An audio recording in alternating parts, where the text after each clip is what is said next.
ஈரானில் அணு ஆயுத நீக்க நடவடிக்கை சிறப்பாக நடைபெற்று வருவதாக அமெரிக்க ஜனாதிபதி டொனால்ட் ட்ரம்ப் நேற்று தெரிவித்தார்.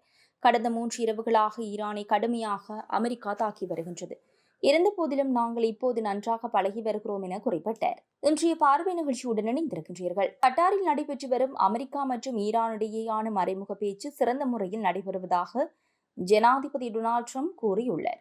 அமெரிக்கா மற்றும் ஈரானிடையேயான போரை முடிவுக்கு கொண்டு வருவதற்காக கடந்த ஜூன் 17 அன்று கையெழுத்தான புரிந்துணர்வு ஒப்பந்தத்தை அமல்படுத்துவது குறித்து தொடர்ந்து பேச்சுக்கள் நடைபெற்று வருகின்றன. இதனைத் தொடர்ந்து கட்டார் தலைநகர் டோஹாவில் நேற்று அமெரிக்கா மற்றும் ஈரானிய பிரதிநிதிகள் நேரடியாக ஒருவரையொருவர் சந்திக்காமல் மறைமுக பேச்சுக்கள் நடத்தினர் என தெரிவிக்கப்பட்டுள்ளது.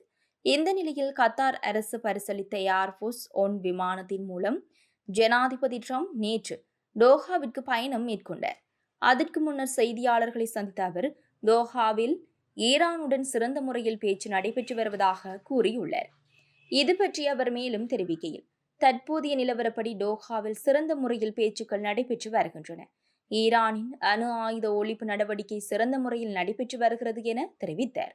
இந்த பேச்சில் பங்கேற்க அமெரிக்க ஜனாதிபதி டொனால்ட் ட்ரம்பின் மருமகனான யாரெட் குஷ்னர் மற்றும் சிறப்பு பிரதிநிதி ஸ்டீவ் விட்காஃப் ஆகியோர் கடந்த செவ்வாய்க்கிழமையன்று கட்டார் சென்றனர். முன்னதாக புரிந்துணர்வு ஒப்பந்தத்தில் இடம்பெற்ற சில நிபந்தனைகளாவது அமுல்படுத்தப்படும் வரையில் அமெரிக்காவுடன் நேரடியாக பேச்சுக்களை நடத்த மாட்டோம் என ஈரானிய அரசு அறிவித்துள்ளது குறிப்பிடத்தக்கது. இதேவேளை மத்திய கிழக்கில் நிலவும் பிராந்திய பதற்ற தணிப்பு மற்றும் ஈரானுடனான புரிந்துணர்வு ஒப்பந்தம் குறித்து கலந்துரையாடுவதற்காக அமெரிக்க ஜனாதிபதி டொனால்ட் ட்ரம்பின் சிறப்பு தூதர்களான ஸ்டீவ் விட்காஃப் மற்றும் ஜாரெட் குஷ்னர் ஆகியோரை கட்டார் பிரதமரும் வெளியுறவு அமைச்சருமான Sheikh Mohammed bin Abdul Rahman bin Jassim Al Thani டோஹாவில் சந்தித்து பேச்சுவார்த்தை நடத்தியுள்ளார். இதேவேளை ஈரானிய பேச்சுக்குழுவினரும் தற்போது டோஹாவில் முகாமிட்டுள்ள போதிலும் இரண்டு தரப்புக்கும் இடையே எவ்வித நேரடி பேச்சுக்களும் திட்டமிடப்படவில்லை என தெரிவிக்கப்பட்டுள்ளது. இறுதி உடன்படிக்கைக்கான பேச்சுக்கள் தொடங்குவதற்கு முன்னதாக அமெரிக்கா மற்றும் இஸ்ரேல் தரப்புகள் சில நிபந்தனைகளை பூர்த்தி செய்ய வேண்டும் என ஈரானிய நாடாளுமன்ற சபாநாயகர் முகமது பாகர் ஹலீஃபாப் வலியுறுத்தியுள்ளார். லெபனானில் தொடரும் இஸ்ரேலின் ராணுவ தாக்குதல்கள் முற்றிலும் நிறுத்தப்பட வேண்டும், வாஷிங்டனால் விதிக்கப்பட்டுள்ள ஈரானிய எண்ணெய் மீதான தடைகள் நீக்கப்பட வேண்டும் மற்றும் முடக்கப்பட்டுள்ள ஈரானிய நிதிகள் விடுவிக்கப்பட வேண்டும் என்பதே ஈரானின் முதன்மை நிபந்தனைகளாகும் என்று தெரிவிக்கப்பட்டுள்ளது. இதேவேளை அமெரிக்கா ஈரான் இடையிலான பதற்றம் மீண்டும் போராக மாறும் சாத்தியம் குறித்து அமெரிக்க துணை ஜனாதிபதி ஜேடி வான்ஸ் கருத்து தெரிவித்துள்ளார். தெளிவான நோக்கமும் தவிர்க்க முடியாத அவசியமும் ஏற்பட்டாலன்றி அமெரிக்க இராணுவத்தை மீண்டும் களமிறக்க ஜனாதிபதி எந்த முடிவையும் எடுக்க மாட்டார் என்று அவர் குறிப்பிட்டுள்ளார். அமெரிக்கா ஈரான் இடையிலான பதற்றம் மீண்டும் தீவிரம் அடையுமா என்ற கேள்விகள் எழுந்துள்ள நிலையில் ஜேடி வான்ஸின் இந்த கருத்து சர்வதேச அரசியல் தரப்புகளில் முக்கிய கவனத்தை ஈர்த்துள்ளது. அதேவேளை நிலைமையை தொடர்ந்து உன்னிப்பாக கண்காணித்து வருவதாகவும் தேவையான சூழ்நிலை ஏற்பட்டால் மட்டுமே அடுத்த கட்ட நடவடிக்கைகள் குறித்து தீர்மானிக்கப்படும் என்றும் அவர் குறிப்பிட்டுள்ளார். இதேவேளை ஈரானில் அணு ஆயுத நீக்க நடவடிக்கை சிறப்பாக நடைபெற்று வருவதாக அமெரிக்க ஜனாதிபதி டொனால்ட் ட்ரம்ப் நேற்று தெரிவித்தார். கடந்த 3 இரவுகளாக ஈரானை கடுமையாக அமெரிக்கா தாக்கி வருகின்றது. இருந்தபோதிலும் நாங்கள் இப்போது நன்றாக பழகி வருகிறோம் என குறிப்பிட்டார்.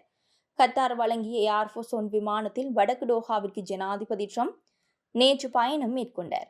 முன்னதாக செய்தியாளர்களுடன் ஈரானுடனான பேச்சுவார்த்தை குறித்து பேசிய அவர், ஈரானில் அணு ஆயுத நீக்க நடவடிக்கை நேர்மறையாக நடைபெற்று வருகின்றது. கடந்த 3 இரவுகளாக ஈரான் மீது தாக்குதல் நடத்தியிருந்தாலும் அந்நாட்டுடனான உறவு சுமூகமாகவே உள்ளது. போர் நிறுத்தம் குறித்த பேச்சுவார்த்தையும் முன்னேற்ற பாதையில் உள்ளது என குறிப்பிட்டார். மேலும் இரு நாடுகளுக்கு இடையே முன்பு இருந்த பதற்றமான சூழல் தற்போது இல்லை என்றும் அணு ஆயுதங்களற்ற ஈரானை உருவாக்கும் முயற்சியை தற்போதைய குறிக்கோளாக உள்ளதாகவும் தெரிவித்தார். ஈரான் அமெரிக்கா இடையே நடைபெற்று வரும் போர் நிறுத்தம் தொடர்பான பேச்சுவார்த்தைகள் கத்தாரில் சமீபத்தில் நடைபெற்றது. இதில் இருதரப்பில் இருந்தும் சுமூகமான இடத்தை நோக்கி நகரும்படியான கோரிக்கைகளை முன்வைத்ததாக கூறப்படுகின்றது. குறிப்பாக இரு தரப்பினருக்கும் இடையே இதற்கு முன் நடைபெற்ற துப்பாக்கிச்சூடு சம்பவங்களுக்கு பிறகு தெஹ்ரானுடனான உறவுகளை கையாள்வதற்கான பரந்த முயற்சிகளின் ஒரு பகுதியாக மறைமுக மற்றும் தொழில்நுட்ப அளவிலான பேச்சுவார்த்தைகளை அமெரிக்கா பயன்படுத்தி வருகின்றது. இதேவேளை ஈரான் உச்சபட்ச தலைவர் அயாதுல்லா அலி கமேனி கடந்த பிப்ரவரி 28 கொல்லப்பட்டார். அவரது இறுதி சடங்கு வரும் 4 தொடங்கி 5 நாட்கள் நடைபெற உள்ளது. அழைப்பு விடுக்கப்பட்டும் இந்திய பிரதமர் நரேந்திர மோடி இதில் பங்கேற்காத நிலையில் அந்நாட்டின் சார்பில் 2 பேரை அனுப்பி வைக்க உள்ளார். ஆனால் அவர்களின் ரேங்க் மிக குறைந்த அளவில் உள்ளது. இதனால் ஈரானை மொத்தமாக கைவிட பிரதமர் மோடி திட்டமிட்டுள்ளாரா என்ற கேள்வி எழுந்துள்ளது. அமெரிக்காவும் இஸ்ரேலும் சேர்ந்து ஈரான் மீது கடந்த பிப்ரவரி மாதம் 28ஆம் தேதி போரை தொடங்கியது. போரின் முதல் நாளிலேயே ஈரானின் உச்சபட்ச தலைவராக இருக்கும் அயாதுல்லா அலி கமேனி கொல்லப்பட்டார். அதன் பிறகு தொடர்ந்து போர் நடந்து வந்தது. தற்போது போர் நிறுத்தப்பட்டுள்ளது. அமெரிக்கா ஈரான் இடையே மேற்கொள்ளப்பட்ட தற்காலிக ஒப்பந்த அடிப்படையில் போர் நின்றுள்ளது. இதனால் வரும் 4ஆம் தேதி முதல் ஜூலை 9ஆம் தேதி வரை மொத்தம் 5 நாட்கள் ஈரான் உச்சபட்ச தலைவர் அயாதுல்லா அலி கமேனிக்கு இறுதி சடங்குகள் நடத்தப்பட உள்ளது. இதில் ஈரான் தனது நட்பு நாடுகளின் தலைவர்களை பங்கேற்க அழைப்பு விடுத்துள்ளது. அதன்படி அயாதுல்லா அலி கமேனியின் இறுதி சடங்கில் பிரதமர் மோடி பங்கேற்க வேண்டும் என்று ஈரான் விரும்புகிறார். ஈரான் பிரதமர் மசூத் பெசக்சியான் பிரதமர் மோடியை தொலைபேசியில் தொடர்பு கொண்டு அழைப்பு விடுத்தார். ஆனால் பிரதமர் மோடி பங்கேற்கப் போவது இல்லை என்ற தகவல் வெளியாகியுள்ளது. மோடிக்கு பதிலாக இந்தியா சார்பில் மத்திய வெளியுறவுத்துறை இணையமைச்சர் பவித்ரா மார்கரிட்டா மற்றும் பீகார் ஆளுநர் சையத் அட்டா ஹைஸ்னன் ஆகியோர் அனுப்பி வைக்கப்பட வாய்ப்புள்ளதாக கூறப்படுகின்றது. இந்நிலையில் தான் இந்தியாவின் இந்த செயல் தற்போது விவாதத்தை கிளப்பியுள்ளது. ஏனென்றால் இதற்கு முன்பு ஈரானின் முதல் உச்சபட்ச தலைவர் அயாதுல்லா ரூஹெல்லா கமீனி கடந்த 1989ஆம் ஆண்டில் காலமானார். அப்போது அவரது இறுதி சடங்கில் அந்நாட்டிலிருந்து அப்போதைய வெளியுறவுத்துறை அமைச்சர் பி.வி. நரசிம்மராவ் சென்று பங்கேற்றார். பிறகு கடந்த 2024ஆம் ஆண்டில் ஈரான் ஜனாதிபதி இப்ராஹிம் ரைசி ஹெலிகாப்டர் விபத்தில் பலியானார். அவரது இறுதி சடங்கில் அந்நாட்டின் அப்போதைய துணை ஜனாதிபதி ஜெகதீப் தன்கர் பங்கேற்றார். இப்போது அயாதுல்லா அலி கமேனி 37 ஆண்டுகளாக ஈரானின் உச்சபட்ச தலைவராக இருந்து மறைந்த நிலையில் பிரதமர் மோடிக்கு அழைப்பு வந்தும் அவர் செல்லவில்லை. மாறாக மத்திய வெளியுறவுத்துறை இணையமைச்சர் பவித்ரா மார்கரிட்டா மற்றும் பீகார் ஆளுநர் சையத் அட்டா ஹைஸ்னன் ஆகியோரை அனுப்புகிறார். இவர்கள் 2 பேரின் அந்தஸ்து என்பது துணை ஜனாதிபதி மற்றும் மத்திய வெளியுறவுத்துறை அமைச்சரை விட குறைவாகும். இதுதான் தற்போது பேசுபொருளாகி உள்ளது. இந்தியா ஈரானிடையே நல்லுறவு உள்ளது. ஒரு காலத்தில் ஈரானிடம் இருந்து கணிசமான அளவில் கச்சா எண்ணெயை வாங்கி பயன்படுத்தியது இந்தியா. அமெரிக்கா பொருளாதார தடைகளை விதித்த பிறகுதான் ஈரானிடமிருந்து கச்சா எண்ணெயை வாங்குவதை நிறுத்தியது. அதன் பிறகும் கூட பாகிஸ்தானை தவிர்த்து ஈரானின் சஹாபர் துறைமுகம் வழியாக கடல் வழி பாதையை அமைக்கும் திட்டத்தை இந்தியா முன்னெடுத்தது. அமெரிக்காவின் அழுத்தத்தால் இந்த திட்டத்திற்கான நிதி ஒதுக்கீடு நிறுத்தப்பட்டுள்ளது.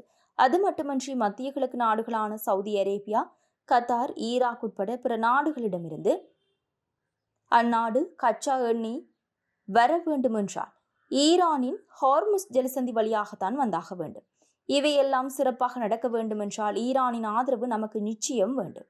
ஆனால் தற்போது மறைந்த ஈரான் உயர்மட்ட தலைவர் அயாதுல்லா அலி கமேனியின் இறுதி சடங்கிற்கு பிரதமர் மோடி புறக்கணிக்க உள்ளார்.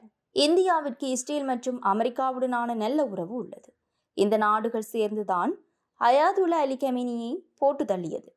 இப்படி இருக்கும்போது அவரது இறுதி சடங்கில் பங்கேற்றால் அது இஸ்ரேல் அமெரிக்காவின் உறவை பாதிக்கலாம் என்பதால் இந்த முடிவை இந்திய பிரதமர் மோடி எடுத்திருக்கலாம் என கூறப்படுகின்றது. ஒரு வரியில் கூற வேண்டுமென்றால் ஈரானை விட இஸ்ரேல், அமெரிக்கா உட்பட பிற மத்திய கிழக்கு நாடுகளின் ஆதரவை பெற இந்தியா இந்த முடிவை எடுத்திருக்கலாம் என்கின்றனர் சர்வதேச அரசியல் நோக்கர்கள்.